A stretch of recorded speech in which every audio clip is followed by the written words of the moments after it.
ter que encarar um divórcio, né? Doutora Sandra veio. E com fé. Muito obrigada, viu? Imagina, Obrigada eu que agradeço. Por ter vindo. Às vezes, feliz de estar aqui. É sempre muito bom te receber. Obrigada. Às vezes a gente tem que encarar essa etapa da vida que não é fácil. Com fé e força, tudo passa. E boa orientação, doutora Sandra. Exatamente. Porque sempre. senão a gente só arruma mais um problema. Respirar e pensar se está fazendo certo. Exatamente. Né? Nós temos perguntas dos telespectadores, já vamos começar com elas. Vivo em regime de união estável. Posso me separar no cartório? Pergunta da Cleide. Vamos lá, uma pergunta simples com uma resposta bem simples. Não. Por quê? União estável, como é que você faz a separação? Tem que primeiro fazer o reconhecimento e dissolução de união estável. Como que é isso?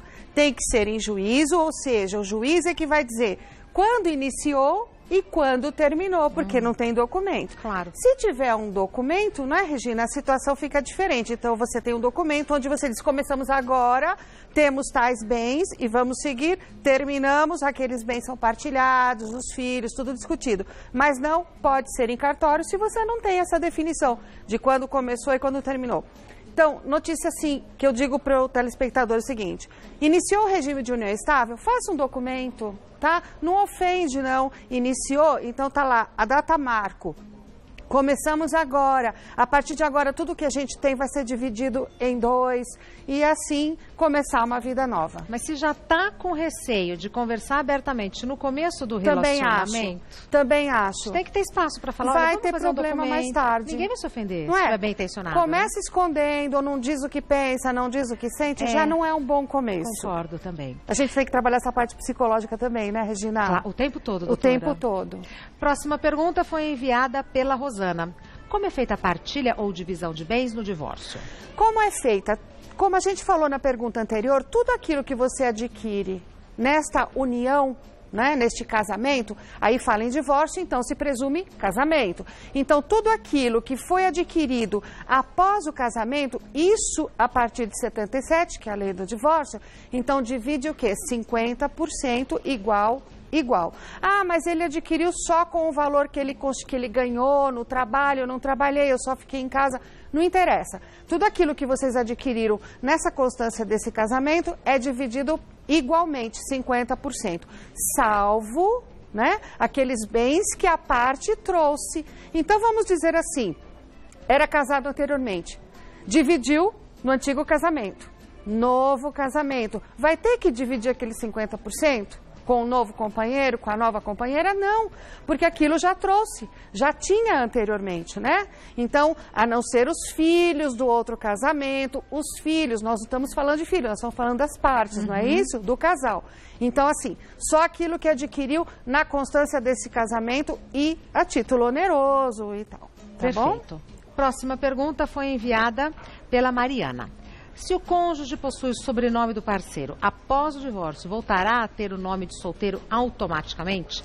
É obrigatório abrir mão do sobrenome? Não é automaticamente, porque só adquire o nome do companheiro com o casamento. Então, é feita uma certidão. Se você olhar na sua certidão de casamento, então, alguns casos, não é obrigatório ter o nome.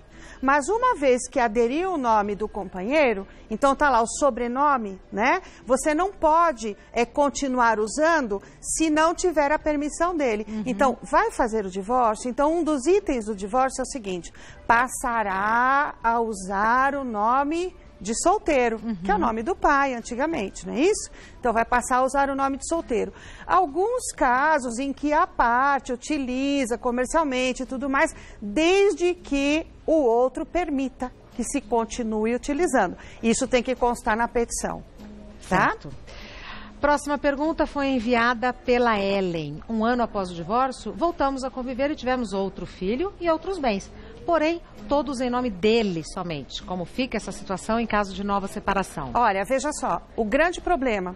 Então, as pessoas às vezes não falam o que pensam, né? E aceitam tudo e vai convivendo. Então, assim, tinha os bens, olha, após um ano voltamos a conviver. Separamos, tivemos o divórcio e voltamos a conviver. Adquirimos outros bens. Muito bem. Nesse período, você estava divorciado. Acabou o casamento. Fez o divórcio e morreu. Porém, continuou, segundo consta, continuou a convivência com o mesmo parceiro que era casado. Aí o que que acontece? Adquiriu outros bens, mas só no nome dele. Aí a pergunta, ela tem esse direito de dividir 50% no caso de uma dissolução de união?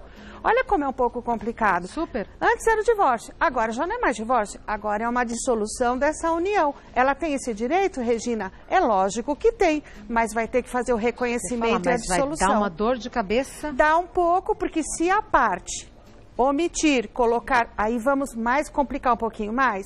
E se a parte coloca no nome de terceiros, não no nome próprio? Da mãe, do... E por aí afora. Né? Então, o que a Ellen deveria ter feito para não ter esse problema agora? O que ela divorciou, vive em regime de união estável. Então, o que nós vamos fazer?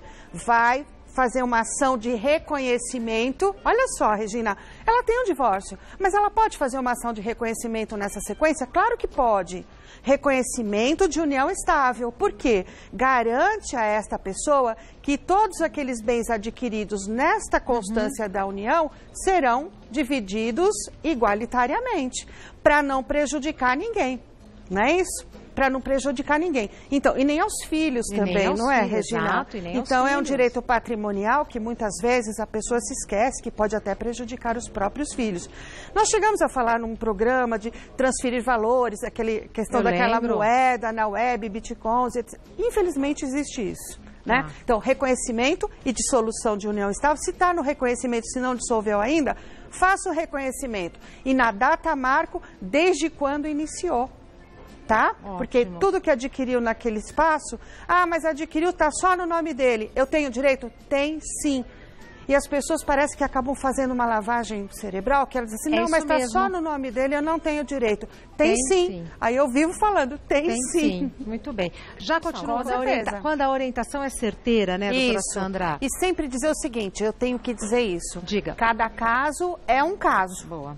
Então, não adianta, às vezes, você usa como uma exemplificação, mas a pessoa precisa sempre consultar um profissional de sua confiança e aquele que não tiver condições de contratar um advogado, não tem condições financeiras, não tem problema. Então, vai até a OAB, vai procurar as universidades que mantêm aquele atendimento, a Procuradoria da Assistência Judiciária Gratuita, onde você vai ter um pleno atendimento, mas não pode deixar de garantir os seus direitos. Eu acho interessante essas perguntas, porque faz com que a gente pense como a lei pode ser usada de uma maneira ou de outra. A interpretação. Não é? Então, assim, não é o meu caso, mas falou, se aconteceu isso com ela, pode acontecer isso comigo, ou com minha cunhada, né? Exemplificativo.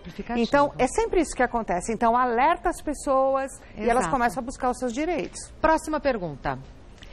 Enviada pela Clara. Nos divorciamos através de escritura pública, mas depois de uns dias descobri que estou grávida e meu ex é o pai. Como devo proceder? Olha só, o que é escritura pública? Vamos lá, escritura pública é quando você pode fazer o divórcio no cartório, que não tem menores, que você não tem impedimento nenhum, não tem incapaz, então pode fazer no cartório.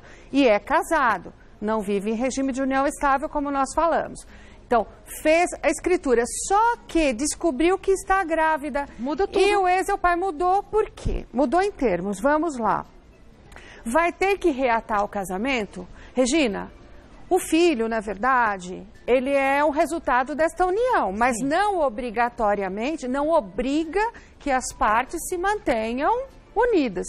Já tive casos em que houve a gravidez, o casal reatou e acabaram ficando, estão bem, etc. Ótimo. Mas isso porque existia amor, existia toda uma situação que favoreceu. Agora, neste caso, descobriu que estava grávida, já está divorciado, tem um período de dias, de prazo, que pode se estabelecer que a gravidez, né, foi gerada, quer dizer, aquela criança foi gerada num período que ainda estavam juntos, tá? Então, a jurisprudência entende isso. Porém, pode ser que a pessoa diz, não é meu filho, nós estamos divorciados, não é meu filho. Às vezes até o outro já casou, né? Já quis se divorciar porque já estava em vias de casar. Ok, mas a criança vai perder os seus direitos? Não. Se houver ainda negativa de paternidade, sugiro o seguinte, ingresse com uma ação de investigação de paternidade, pode pedir os alimentos, que são os alimentos do nascituro, que enquanto estiver gestante pode receber os alimentos, bacana isso, né? Super bacana. Para se sustentar e se manter. Para ter uma gravidez saudável. É saudável. E hoje não se faz o exame de DNA com o feto, né, na barriga, com a criança na barriga, porque pode prejudicar. Mas vai receber os alimentos até o nascimento e numa investigação de paternidade que é feita com exame de sangue, após o nascimento, faz o reconhecimento e segue a vida e vai ser o pai e não tem até debaixo d'água. Sim, sem dúvida. Para o resto da vida. Então, o divórcio não prejudica os direitos da criança. Voltar é uma situação que diz respeito aos dois. Tá? Então, ter o filho pode ser o pai? Com certeza, pode. Perfeito. Tá? Próxima pergunta foi enviada pela Luana. Era viúva, me casei novamente com separação obrigatória de bens. Estamos casados há 2 anos e quero mudar o regime de bens. A lei permite? Como podemos fazer? Então, a lei permite em alguns casos e a lei obriga que seja feita separação total de bens em alguns casos. Então, vamos dizer, uma pessoa com mais de 60 anos de idade. Aí você diz assim, poxa vida, mas uma pessoa com 60 anos hoje é bacana, tá inteirão, tá inteirona, pode ter uma vida normal. Por quê? Eu falo 60, por causa do Estatuto do Idoso. Ah, claro. Que cerceia um pouquinho. Já existe entendimento que 60 anos a pessoa pode decidir normalmente, que hoje com 70 tem que ter a obrigatoriedade de a separação total. Por que a separação total, Regina? Porque uma pessoa que viveu 70 anos, ela adquiriu um patrimônio. Vamos supor, adquiriu um patrimônio. Aí ela tem esse patrimônio, resolve se casar e vai ter que, eventualmente, dividir num caso de falecimento. Então, se prevê, então, a divisão, mesmo porque adquirir com o dinheiro que essa pessoa já tem, já faz a divisão total de bens. Muito bem. Casou, mas resolveu mudar. Pode mudar, ir lá no cartório e falar, não, eu vou mudar, eu quero mudar, decidir, tá? Não pode. Por quê? Você tem que pedir uma autorização judicial para fazer essa modificação. E aí vai ver se não há prejuízo de terceiros, se não vai prejudicar a parte e aí para frente. Quer dizer, é necessário uma análise, não é assim? Quero mudar. Certeza, tá. Com certeza. Porque se a lei obriga a separação, não é à toa, não é verdade? Separação total de bens. Verdade. Então, para não prejudicar terceiros ou a própria pessoa. Porque há casos, antigamente, por exemplo, vamos dizer assim, houve, né? Já ouvi dizer, comigo nunca aconteceu, mas a pessoa transferir tudo para o parceiro. E, de repente, num caso de falecimento, ficou tudo para o parceiro, os filhos até não acabaram discutindo isso, maior problemática, ou deixar a pessoa sem nada. Tá, um extremo ou outro, né? Exatamente, então para evitar esse tipo de coisa. Próxima pergunta foi enviada pela Antônia. Preciso entrar com pedido de divórcio, mas não tenho recursos. Como posso ter um advogado público? Olha, isso é muito importante falar, porque as pessoas dizem, tudo tem jeito, mas eu não tenho condições, então você vai fazer o seguinte. Procuradoria de Assistência Judiciária gratuita. Junte todos os seus documentos pessoais, RG, CPF, comprovante de residência. Aí, no caso, é divórcio, então, certidão de casamento, os documentos dos filhos, porque eles vão ter direito à pensão alimentícia, regulamentação de visitas. Você tem que levantar um pouquinho mais cedo para pegar uma senha. Não vai pagar nada, leva os seus documentos, vai passar por uma triagem, vão marcar uma data, tá? Você vai comparecer, vai falar com um procurador, com um advogado, ele vai ingressar com o pedido, você vai fazer a audiência e não vai gastar, tá? Isso que é importante, porque o Estado, nós temos isso na Constituição, é obrigatoriedade. Então, a saúde deveria ser muito melhor, mas enfim, né? A gratuidade de justiça e aí vai. Então, procure os seus direitos, não é por causa disso que você não vai ter direito, não. Eu tenho uma amiga que mora em Osasco. Certo. E ela falou, mas aquela doutora Sandra é boa, hein? Ela fala, a gente vai entendendo tudo. Eu falei, ela é ótima, ela não é boa, ela é ótima. Regina. A intenção é essa, que as pessoas tenham acesso. É o nosso trabalho que a gente faz para a população. Então, não é só aparecer, não é, Regina? Sem dúvida. A gente leva, é uma situação nossa, cada um faz a sua parte. Então, quando as pessoas dizem, eu entendi, eu resolvi meu problema, isso me deixa muito satisfeita. É isso que eu agradeço todos os dias. Doutora Sandra obrigada, Daniotti é advogada. Você encontra a doutora Sandra no Facebook como Sandra Daniotti, com 2 T's. E-mail sdaniotti@uol.com.br. Eu falei 2 T's, né? 2 T's. 2 T's. E o telefone dela é 11 3857 5778, 3857 5778 e o WhatsApp 11 9 94554-3405.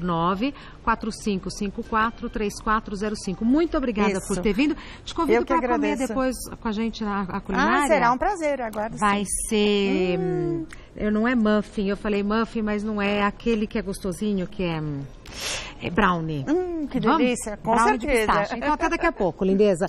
Muito obrigada por ter vindo. Fiquei com...